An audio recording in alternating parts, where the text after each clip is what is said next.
Isu nafkah Chazinesh dan kenyataan balas Fatin membuat netizen terbelah dua. Tapi kalau kita tengok dengan mata yang terbuka, ini sebenarnya bukan tentang siapa menang atau kalah. Cerita ini tidak bermula dengan nafkah. Ia bermula dengan persepsi. Chazinesh bersuara kerana merasa difitnah dan dituduh culas, sementara diam terlalu lama sehingga naratif dibina orang luar. Fatin pula bersuara kerana maruahnya tercalar, dituduh tidak bersyukur dan dikaitkan dengan menikmati nafkah.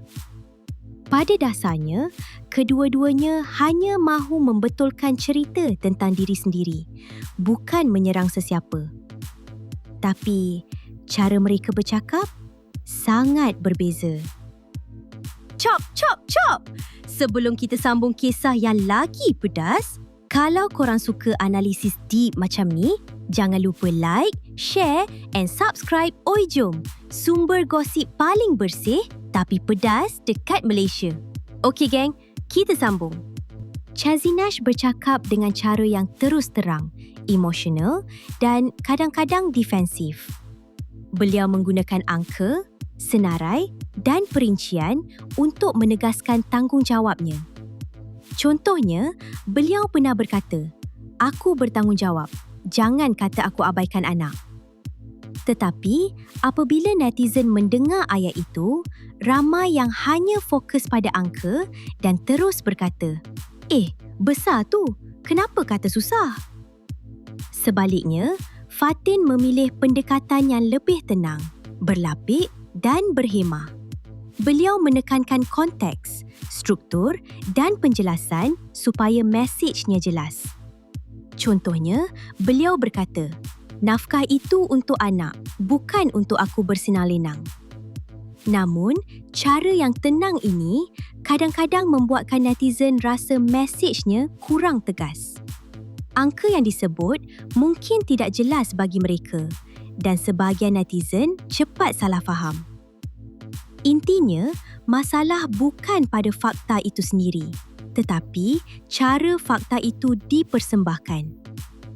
Satu gaya bercakap boleh dilihat sebagai defensif, satu lagi boleh dilihat sebagai lemah, dan netizen akan pilih mana yang mereka rasa lebih mudah disokong. Angka RM8,200 menjadi titik api utama. Bagi Chazinesh, RM8,200 adalah jumlah tanggungan bulanan, bukti komitmen dan pengorbanan. Tetapi, bagi Fatin, angka itu bukan duit masuk akaun beliau. Sebaliknya, ia merangkumi kos rumah, bil, insurans dan pendidikan anak. Netizen dengar angka sahaja dan terus mengira siapa untung. Padahal, besar bukan bermakna ada lebihan untuk individu. Fakta sebenar lebih kompleks daripada yang disangkakan. Chazinesh menekankan bahawa RM100,000 adalah hadiah, tanggungjawab dan ihsan. Fatin pula menekankan asal-usul wang itu. Ia sebahagian daripada persetujuan bersama dan simpanan. Ini bukan bercanggah, cuma sudut pandangan berbeza. Chazinesh fokus pada pemberian, Fatin fokus pada asal-usul. Ini menunjukkan bahawa cara kita menyampaikan fakta boleh mengubah persepsi orang lain.